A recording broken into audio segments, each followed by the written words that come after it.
Quoi? Qu'est-ce que vous voulez dire par non? Non, il n'en est pas question. Navré. Et je suis navré également, navré de mon manque de délicatesse, mais je me permets d'insister. Comment ça, il en est pas question? Ce que vous proposez n'a rien d'un marché équitable. Vous réclamez ce qui fait la fortune de notre manoir contre une protection dont nous n'avons pas besoin. Avez-vous des soucis dans votre tête, invocateur? Non, aucun. Parce que si vous allez si bien comme vous dites, alors je ne comprends aucunement que vous puissiez refuser une alliance aussi lucrative avec le royaume des pilleurs. Vous savez que nous ayons la même couleur de peau ne signifie pas que nous sommes les mêmes. Nous n'avons jamais été une société, loin de là. J'oserais même aller jusqu'à affirmer que chacun d'entre nous s'est battu pour ses propres intérêts. Alors je n'ai pas à écouter, respecter ou craindre un mégalomane qui un beau matin a décidé de s'autoproclamer roi de notre peuple. Et je suis bien loin d'être le seul à le penser. Oh, je vous en prie, n'ayez pas la prétention de penser que j'allais vous contredire sur ce point. Je pense tout comme vous, que le roi n'est qu'un imbécile qui a eu la chance étonnante d'avoir réussi à retourner le cerveau à bon nombre des nôtres. J'admets que je ne m'attendais pas à des paroles si contradictoires venant d'un capitaine qui travaille justement à la botte de ce même imbécile. Disons que j'ai mes intérêts. Cependant, vous avez tort en pensant que notre aide ne vous sera d'aucune utilité. Je pense même que vous sous-estimez la force de notre armée. Sans elle, comment allez-vous faire pour vous défendre contre le guerrier de l'Apocalypse? C'est donc cela la raison de cet entretien. N'ayez crainte. Si ce guerrier de l'Apocalypse, comme vous l'appelez, venait avoir le courage de pénétrer dans cette demeure, mes vindicateurs se feront un plaisir de l'accueillir. Vos vindicateurs? Veuillez excuser ma réaction maladroite, mais votre affirmation me prouve que vous n'avez encore jamais eu affaire à ce démon. Vous pensez sincèrement avoir une seule petite chance contre lui? Non. Nous mourrons tous indubitablement et nous coulerons avec ce manoir. Nous en avons parfaitement conscience. Mais vous, c'est d'autant plus ironique de votre part d'être convaincu que votre petite armée changera quoi que ce soit à notre sort.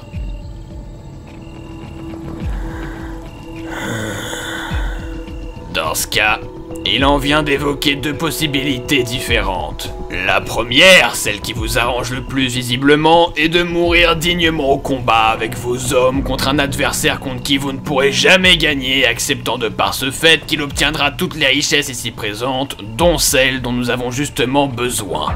Ce qui nous mène à la deuxième possibilité, s'emparer rapidement de tout ce qui vous appartient, avant que ce soit lui qui le fasse. Seriez-vous en train de nous déclarer la guerre, capitaine? Oh non, on déclare une guerre à une autre armée, à des opposants qui ont leur propre royaume, leur propre chance. Vous serez annihilé en moins d'une petite heure. Pour qui vous vous prenez, nom de Dieu? Vous êtes au sein de mon établissement! Un établissement que mes hommes à l'extérieur sont prêts à brûler si je ne ressors pas d'ici indemne. Et même si ce que nous voulons se retrouve à être détruit dans le massacre, il nous suffira de passer à un autre manoir, puis à un autre, et encore un autre. Vous êtes insignifiant pour moi, à moins qu'on conclue un marché. Ça y est, ça me revient. Je vois parfaitement qui vous êtes. Vous étiez le chef des charognards, le boucher du Nether. Vous êtes Cavendish. Et je vais embarquer tous vos totems d'immortalité. Ou alors j'embarquerai vos cœurs et vos scalps avec. À vous de voir, invocateur.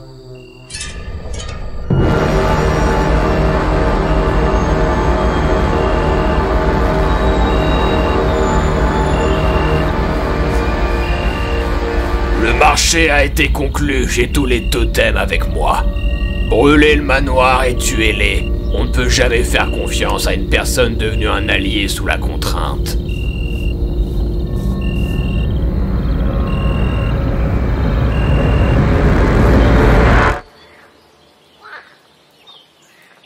Bien, suis attentivement cette carte et tu arriveras dans ce village d'ici 3 jours. Dès que le soleil commence à s'endormir, trouve-toi un abri bien camouflé. De toute manière, Pastèque va se mettre à brailler si un monstre approche d'un peu trop près de ton campement. Alors l'âne s'appelle Pastèque. C'est aussi un canasson qui va essayer de me dévorer ou... Oh non, loin de là mon pauvre enfant. Le pire que tu puisses risquer avec cette vieille bourrique, c'est qu'il n'en fasse qu'à sa tête. Tout est dans le paquetage sur son dos. Il y a aussi de la nourriture, des outils, une épée, d'autres broutilles. Je me suis également permise d'y mettre différentes potions concoctées et étiquetées par mes soins, avec également les recettes pour les fabriquer. Eh ben, j'ai connu quelqu'un qui aurait donné très cher pour être à ma place actuellement. Mais à quoi ça me sert d'avoir les recettes? Je voyagerai pas avec un alambic et encore moins que les ingrédients. Pour que tu les apprennes, que tu brûles les papiers et gardes les secrets à ton tour. Pourquoi vous faites tout ça pour moi? Je suppose que vous donnez pas des potions ainsi que leurs secrets à tous les gens villageois que vous croisez ici? J'aime à croire que tu es un villageois quelque peu spécial. Je suis pas sûr d'avoir quoi que ce soit de spécial à part un œil flingué. Oh, détrompe-toi, ne te dévalorise pas autant, mon enfant. Aucun villageois n'aurait jamais accompli tout ce que tu as été capable de faire jusqu'à aujourd'hui. Je ne suis pas devin ou médium, mais je suis convaincu que tu accompliras de grandes choses. Je vous remercie, de tout mon cœur. Ça va être la première fois que je vais voir un désert de sable, ça fait drôle en vrai. Bon, à vrai dire, tout ce que j'ai vécu ces dernières semaines était une première fois pour moi aussi. Ne te fais pas de mouron, il y a assez d'eau pour toi dans les sacs. Je ne sais pas grand-chose de village que tu trouveras là-bas, mais j'ai ouï dire que ce monstre y avait déjà propagé sa désolation il y a plus d'une année ou 2. Si tu veux venir en aide à d'autres villageois, j'ose espérer que ça sera un bon point de départ. Aucun problème, faut bien se lancer quelque part. Bonne chance pour la suite. J'espère qu'on se reverra. Passe un bon voyage, mon enfant, et bonne chance dans ton épopée. I see the memory of you. I feel the floor under my feet, yeah. Tearing apart and I go through. 'Cause the time's been going well, so fast. And my head remains down there in the past. I would cut myself my head off to forget you, to forget you.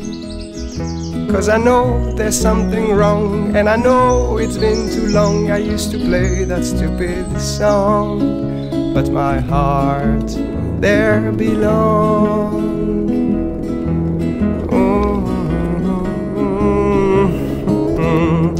And I still love you.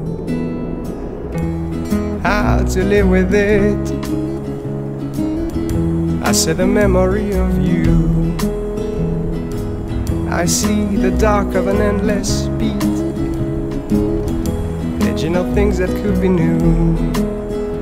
And your shadow is still waving next to mine. It never fades away, but there's no more sunshine. I would rip myself, my mind out to forget you,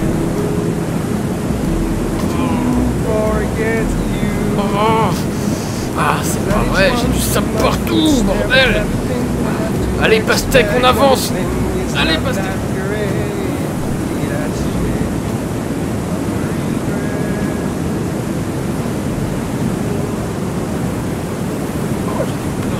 C'est pas...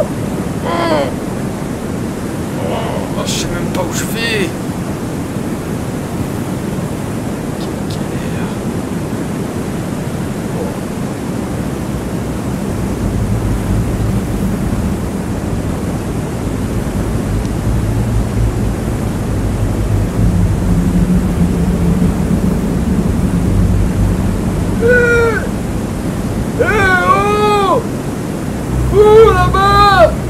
Bonjour, je cherche un village dans le désert, il devrait être pas loin. Vous savez où je peux le trouver?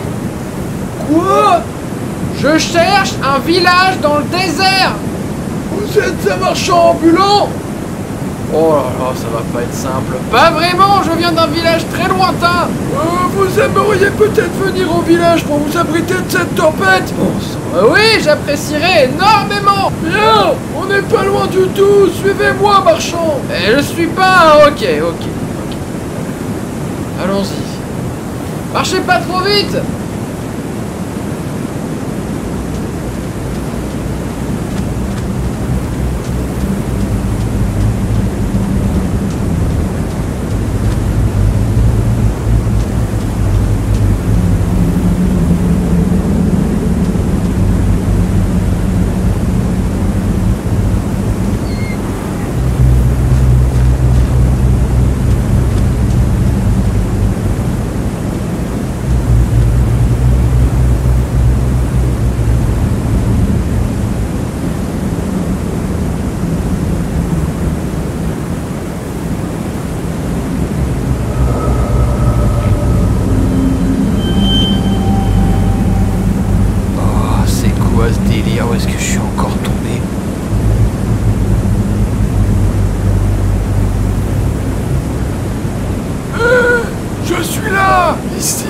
Entrez!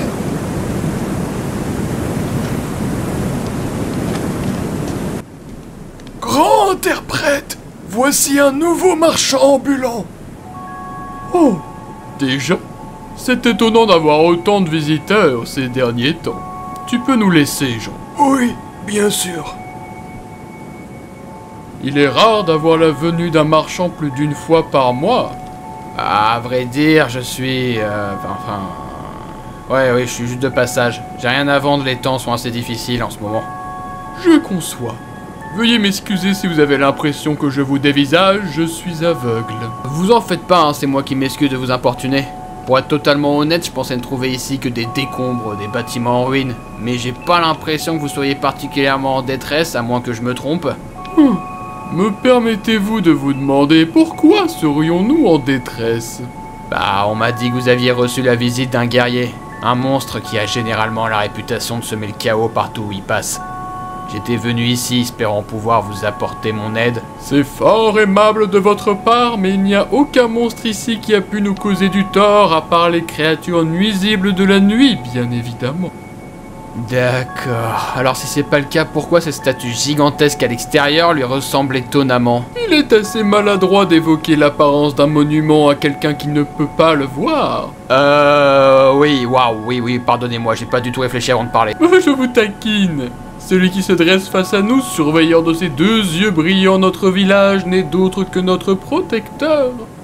Votre protecteur. Votre protecteur, d'accord. Je suis pas sûr de bien vous suivre là, à vrai dire. J'ai pas du tout l'impression qu'on ait croisé la même chose, en fait. Et pourtant, il nous protège, en échange de quoi nous lui offrons notre foi. Je ressens bien que vous êtes perplexe. Je vous en prie, restez donc jusqu'à demain. Nous serons ravis de vous accueillir, vous aussi, au sein de notre communauté, de façon provisoire. Écoutez, j'apprécie votre générosité, mais je suis vraiment pas sûr de... Avez-vous un retard dans votre voyage, marchand? Non, pas vraiment. Alors restez parmi nous un temps, et je me donnerai à cœur joie la mission de vous donner un tout nouveau point de vue sur notre Seigneur.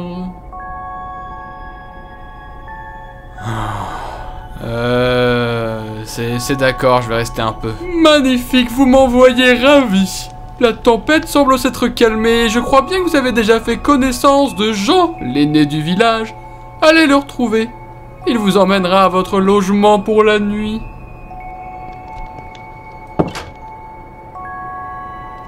C'est quoi ce type avec sa voix bizarre là? Il est complètement dérangé.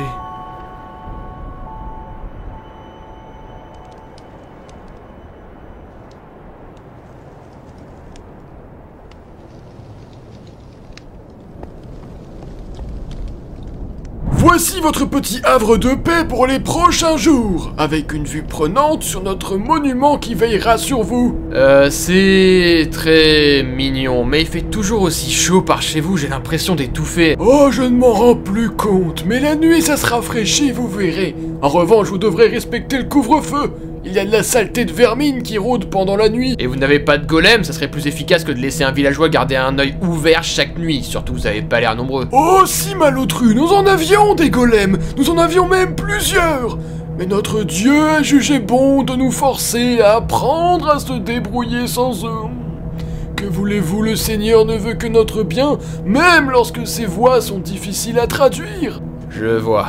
C'est votre grand interprète qui vous a dit tout ça? Je veux pas être mauvaise langue, mais vous êtes probablement l'un des seuls endroits dans lesquels je suis passé qui n'a pas subi la colère de celui que vous acclamez comme un seigneur. Mais je suppose que vous êtes déjà au courant de tout ça si les marchands passent régulièrement par chez vous. Nous sommes ses enfants sacrés. Il nous a choisis pour être ceux qui repeupleront le monde une fois qu'il l'aura réduit à néant. Ah oui, carrément, on en est là. Et lui, là-bas, qui est-ce? Il y a aussi des pilleurs dans votre communauté? Oh, ne dites pas de sottises, enfin. C'est un visiteur au même titre que vous.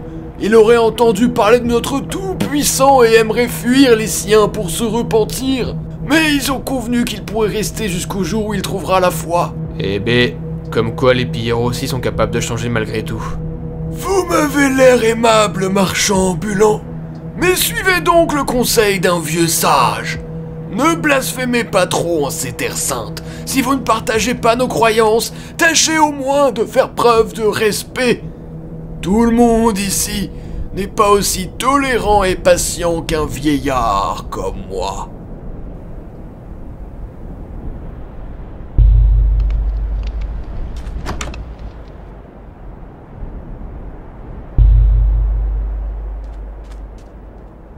C'est quoi ce village de timbrés?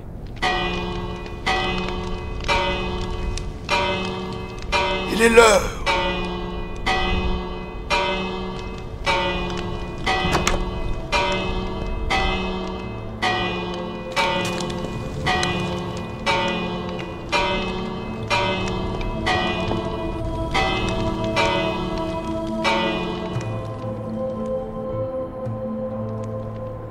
Dieu Tout-Puissant, Seigneur qui veille sur nous de par ta grande clémence, délivre-nous du mal.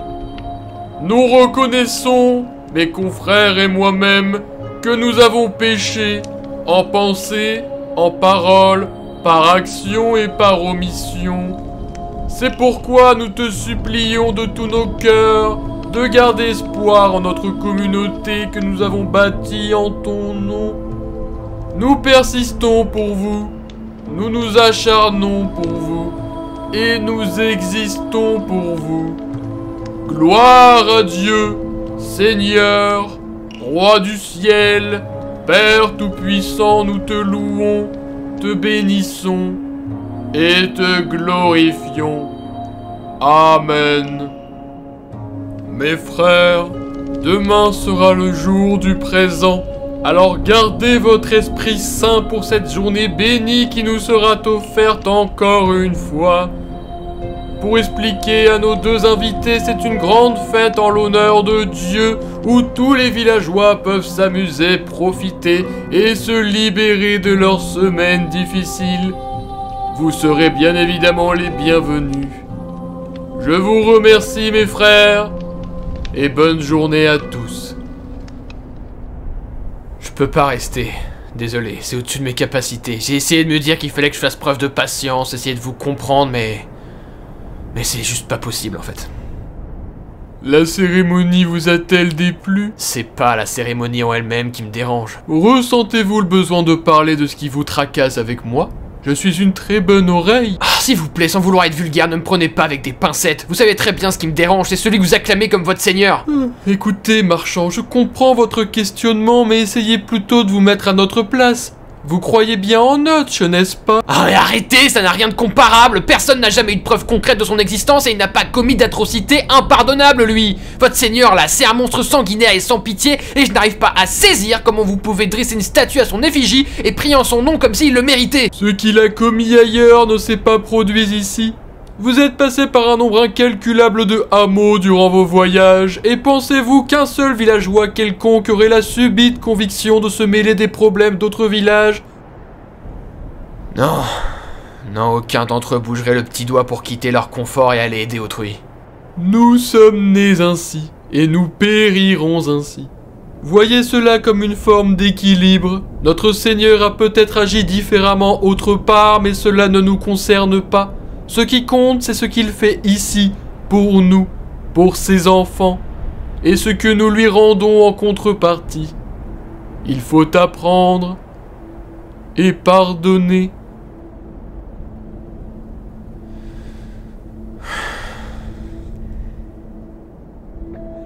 Potion de vision nocturne, d'invisibilité, résistance au feu, rapidité, usage unique pour chacune... saut de lait pour arrêter les effets. Ça marche vraiment ces trucs? Bonsoir. Vous permettez que je me joigne à vous? Oui, bien sûr. Ah. Fascinant le paysage, n'est-ce pas? Tout ce sable à perte de vue comme s'il n'y avait plus âme qui vive. Il y a un côté presque... apaisant. Ouais, probablement. Si on prend pas en compte la chaleur étouffante, c'est pas si mal. C'est une question de préférence.